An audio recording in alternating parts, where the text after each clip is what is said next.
If you could go back in time and listen to a CD for the very first time again, which would it be? It's time to kick off this episode of Seiyu Lounge.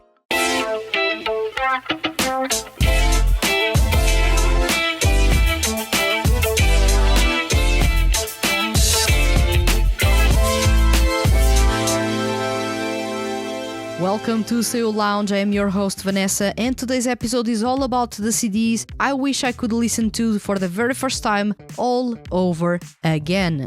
I know I'll be talking about my picks, but I'd love to see yours in the comments on YouTube or Spotify, so don't be shy and let me know which CDs you'd love to basically experience for the very first time again.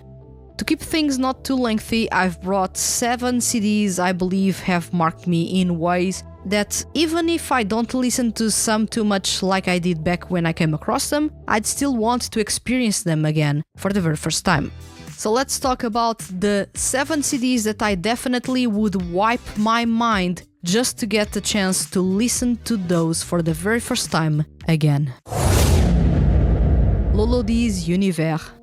I've talked plenty about this CD and how impressive Addictive Whispering is. To this date, this is a CD that I'd love to experience again, to feel that rush of coming across something I instantly love. In a way, and I really don't know how to explain this well, I love that rush that comes when a song or a performance really checks all the right boxes for me. That feeling of falling in love at first listen. I crave it. And Lolodi's Univers gave me that in ways that other 2D groups haven't. This is a CD that if I could listen to it again, imagine I wipe out my memory of it. This is a CD that I know that I'd fall in love over and over again. I still remember the massive grin on my face and saying, they've done it. This group right here is going to be the best 2D group out there. I know it. As I was writing that review at lightning speed. And in hindsight, I was not wrong. I like to think that I can spot talent fairly easy. After all, 14 years reviewing music critically have to be useful to something. And I'm so glad I noticed these with Lolodi. Most of you listening to this episode may have felt the same as soon as you pressed play in Univers. This group was unreal back then and still continues to be unreal and without a match in the 2D music industry. If I could go back in time, I'd love to experience listening to this CD for the very first time. Mamoru Miyano with Orpheus. This was the CD that started my journey reviewing music by male seiyuu artists and 2D groups. So I still remember it like it was yesterday. Pressing play on this CD, Orpheus kicking in and making me fall in love immediately with the song. And that paired up with Mamoru Miyano's voice, and believe it or not, this was actually the CD that made me take seiyuu artists seriously. After this, history speaks for itself. I've reviewed more than 400 CDs in 14 years and I've found outstanding CDs, some much better than this one, even those by Mamoru Miyano himself. But Orpheus still holds a special place for me, and I'd love to come across this CD for the very first time again and experience it with the same big smile on my face as I did back in 2012. Soma Saito's In Bloom. This CD had to come into the conversation because I think up until it was released, no other seiyuu or no other male seiyuu artist had been so disruptive and emotional in their music.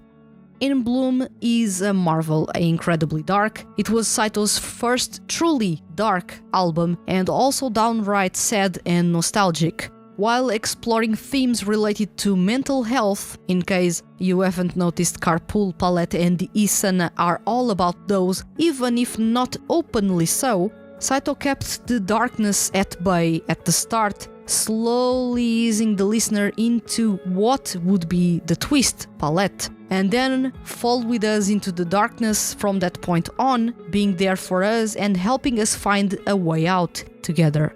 This album keeps on shaking my feelings a bit, even after all these years.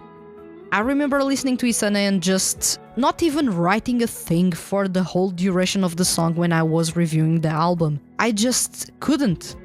That song demanded not only full attention, but also immersion. And in a way, that song struck a chord with me, and I believe with many of you, and made me stare at awe at my PC and not even know how to approach or interpret it. He had done it. Saito had done it. He created a song that spoke so loud, that screamed, that protected you, that understood you, and yet the words were few, and the ambient sound, almost like silence, was a lot to take in. This was a place of respite, but also a place to feel loved and find the strength to move forward. It was unbelievably good what he created in that behemoth of an 8-minute song. Yet again, the way the CD starts, its build up, and then how in the hidden track Saito pulls the rug from under you again is a work of art. This CD is proof that, in case you already didn't think it, Soma Saito is a genius singer-songwriter and honestly an amazing storyteller. And I'd love to experience this CD for the very first time. This time around, not having the weight of having to review it as I listen to it. Quell with Believer Inori. At the time Quell joined the Tsuki Pro franchise, I was not really into the idea of adding another group. It felt to me that the franchise was just adding a new group to follow the trend of 2D music projects keeping things fresh by adding a new group every 3 or 4 years. Thankfully, those doubts were instantly dispelled and I fell in love with their music. This was the first time I stopped to actively search who was the composer for a 2D group. It was Takeshi Hama. If you know me, I consider him the best composer for 2D music out there. The work he has done for Quell, Lolo D, and even members of Pionix is unbelievable. He's a composer well versed in orchestral music, and his compositions are deeply layered and clean, something I love. It was also the very first time I listened to Shunsuke Takeuchi singing. I was familiar with everyone else, but Takeuchi arrived as a massive surprise. His vocal prowess, his clean English pronunciation, and even the poise he brought to this single was something that left me in awe. This was and still is one of the most impressive debut CDs by a 2D group. And if I could listen to it for the very first time again, get that massive grin on my face yet again, as I discovered this group, these voices and this composer, I'd be over the moon. Makoto Furukawa's Miserable Masquerade. I've mentioned a couple of times I absolutely love Makoto Furukawa's voice. In an episode of Monthly Review from May 2024, I actually joked around how he breathes and I almost faint, which is an exaggeration, but it's not far from how I react for the very first time to his voice in any song or new group he is in and that I basically come across. All this to say, Makoto Furukawa is, alongside Soma Saito and Yuma Uchida, one of my favorite singers among male seiyuu.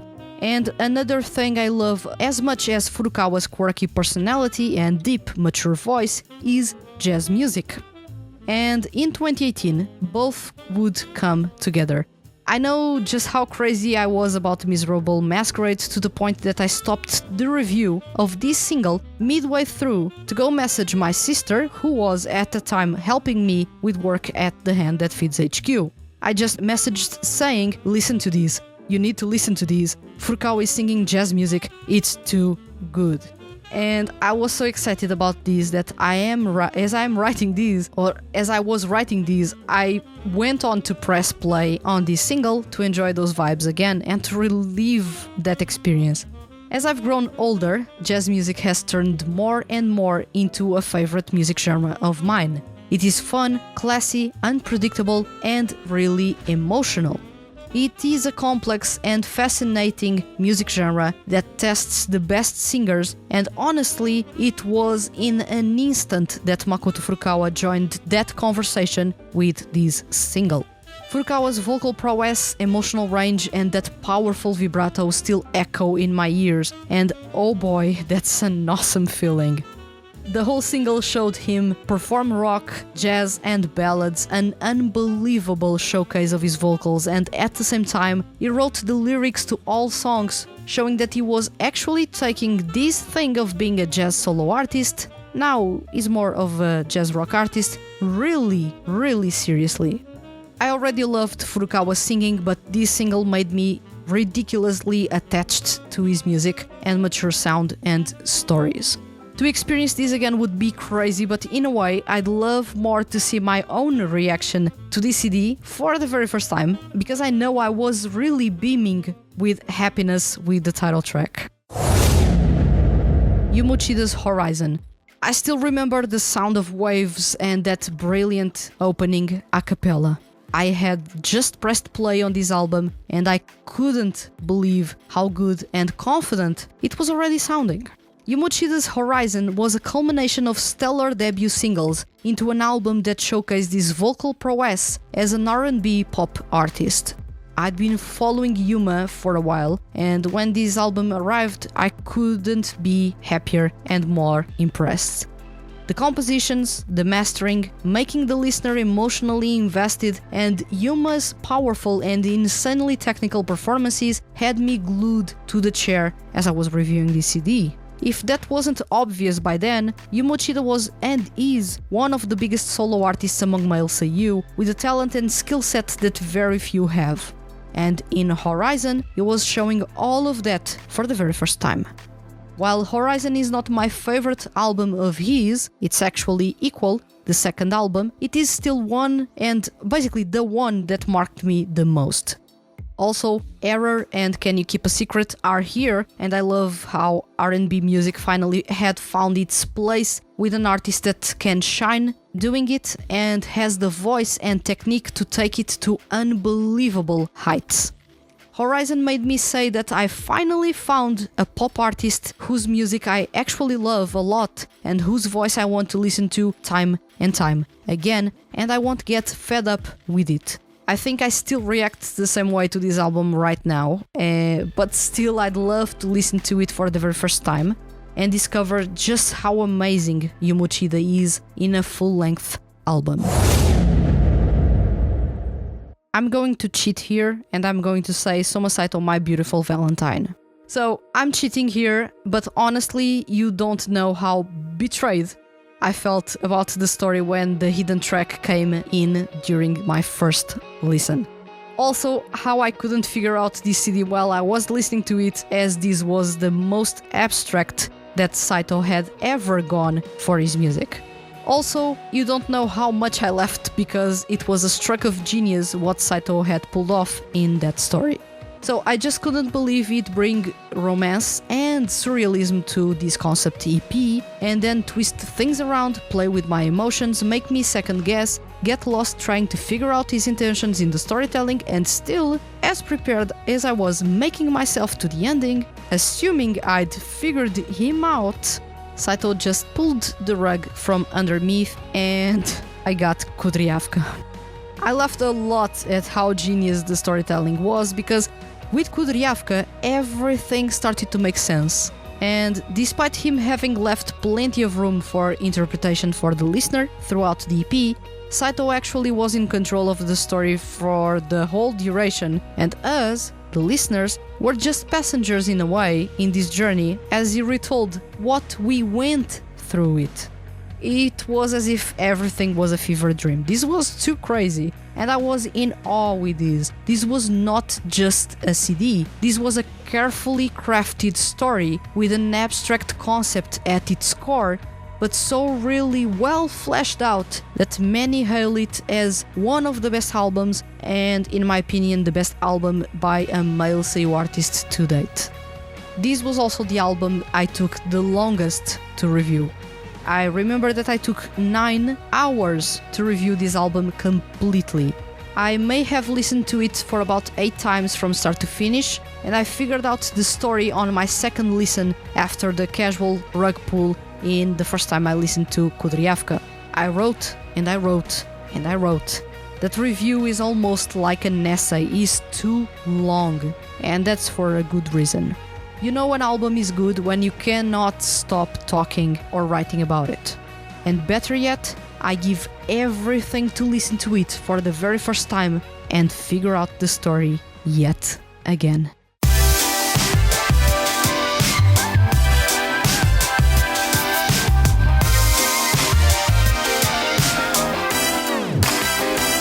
I feel like the list could get quite long if I dove really deep. But I keep things simple because otherwise this episode would never end. As you can tell, I love that feeling of listening to a CD for the very first time. That thrill of discovering and experiencing something for the very first time is a big reason why I continue to review music despite not having that much time to do so. I love that feeling, really. And at times it's because I treasure that feeling a whole lot that I delay reviewing some CDs. Because as soon as I listen to that CD in specific for the very first time, I don't have another very first time. I will never get that rush again. I'll still enjoy it, but that rush will never be there again. But hey, I'm already going on a tangent here, so let's bring the focus back, in this case, to you. Which CD or CDs would you love to experience again for the very first time, and why? Let me know in the comments on YouTube or on Spotify, and remember, leave your comments as complex or as simple as they may be, and you can be featured on upcoming episodes of Seiyu Lounge. If you enjoyed this episode and don't want to miss the hand that feeds HQ's weekly male Seiyu and music related content, hit the subscribe button. And if you are listening to this episode on a podcast listening platform, please consider following the podcast and leaving a review. Leaving a review is really simple and helps other people find this podcast and fall in love with male Seiyu artists and 2D groups. I'll return next week with another episode of Seiyu Lounge. Thank you for listening and see you guys around.